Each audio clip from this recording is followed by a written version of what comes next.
Vous savez, il y a cette plante, on la voit absolument partout, tout le temps, sur les chemins, dans les jardins, même entre les pavés de la ville. Elle est tellement commune qu'en fait, on a fini par ne plus la voir du tout. Et pourtant, elle cache des secrets assez incroyables. Allez, c'est parti, on va percer ensemble les mystères du plantain. Voilà, c'est exactement ça. Cette phrase résume tout, non? Pour la plupart d'entre nous, le plantain, c'est juste une mauvaise herbe. Un truc qui pousse là où on marche, une petite nuisance qu'on ignore royalement. Mais, et si on se trompait complètement? Si cette petite herbe toute simple était en réalité un véritable trésor caché juste sous nos pieds?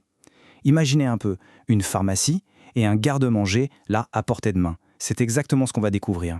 Bon, alors, par où on commence? La première étape, c'est évidemment de savoir la reconnaître, cette fameuse plante. Il existe plusieurs espèces de plantains, mais la bonne nouvelle, c'est qu'elles partagent toutes plus ou moins les mêmes super-pouvoirs. Alors, on a principalement deux stars dans la famille. D'un côté, le grand plantain, avec ses feuilles bien larges, un peu rondes, et de l'autre, le plantain lanceolé, qui est plus fin, plus élancé, comme une lance, d'où son nom. Mais, et c'est vraiment le point le plus important à retenir, peu importe sur lequel on tombe, leurs propriétés sont les mêmes. Pour la cuisine, pour se soigner, c'est du pareil au même. Donc pas de stress, on ne peut pas se tromper. Et maintenant, l'astuce ultime, le petit truc infaillible pour être sûr à 100%. Regardez bien les feuilles. On voit ces lignes, ces nervures, elles sont super solides et bien parallèles. Le test, c'est d'essayer de déchirer la feuille doucement. Les nervures ne cassent pas net, elles s'étirent comme des fils élastiques. C'est pour ça qu'on l'appelle l'herbe à 5 coutures. Une fois qu'on a vu ça, impossible de l'oublier.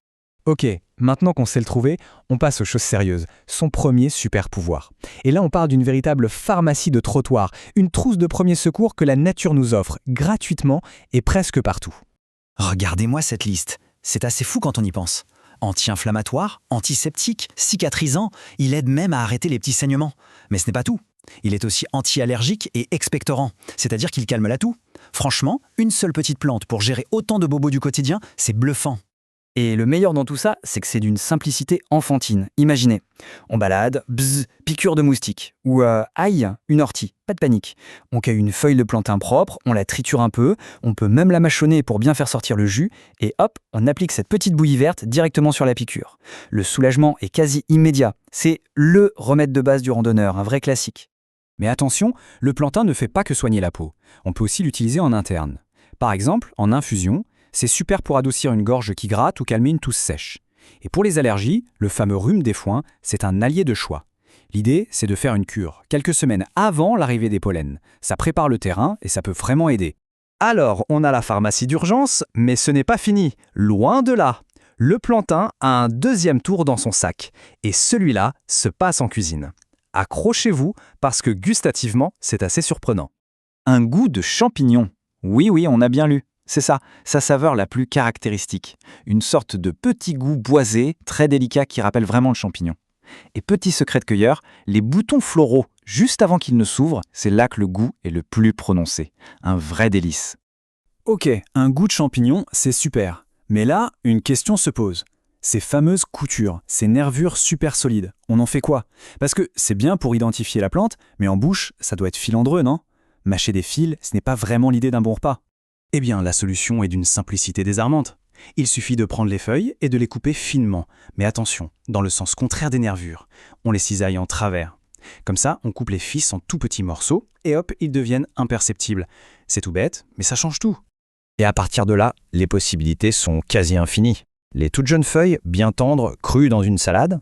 Les feuilles un peu plus grandes, on les cuisine comme des épinards, dans une omelette, une quiche. On peut même faire un pesto de plantain, c'est original et délicieux. Et ce n'est pas tout. Les graines aussi se mangent.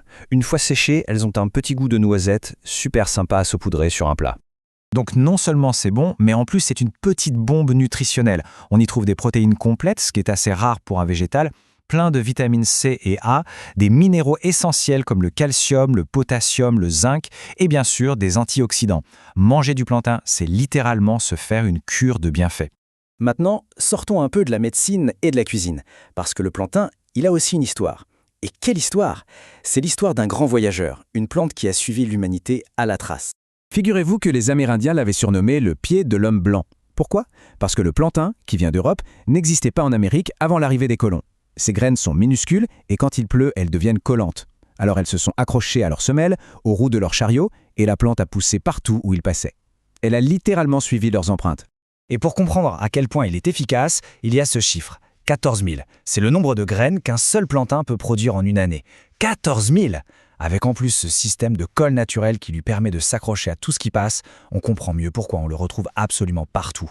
Le plantain a encore une autre corde à son arc, il nous parle de la terre. C'est ce qu'on appelle une plante bio-indicatrice. En gros, selon l'espèce qu'on trouve, on peut deviner l'état du sol. Si on voit du grand plantain, c'est souvent le signe d'un sol qui a été piétiné, tassé. Par contre, si on trouve son cousin, le plantain lancéolé, c'est plutôt bon signe, ça indique un sol plus équilibré, en bonne santé. Alors, si on fait le bilan de tout ça, on se rend compte que le plantain, c'est bien plus qu'une simple herbe. C'est une véritable invitation à changer de perspective, à regarder un peu plus loin que le bout de nos chaussures. Le voyage est assez incroyable, non? On est parti d'une mauvaise herbe qu'on ignore et on arrive à une médecine puissante. On est parti d'une nuisance sur le trottoir pour découvrir un aliment nutritif. Et ce qui semblait être le signe d'une terre abîmée devient en fait un symbole de résilience. Et ça nous mène à cette idée, qui est peut-être la plus belle de toutes. Pensez-y une seconde. Le plantain, on ne le trouve pas dans les pelouses impeccables. Non, il choisit les chemins, les fissures, les endroits où le sol a souffert. C'est comme s'il s'installait là où il sent qu'on a besoin de lui, là où il y a quelque chose à réparer. Il nous montre que la vie peut reprendre ses droits même là où tout semble abîmé. C'est vraiment la plante de la résilience, une force tranquille qui répare en silence.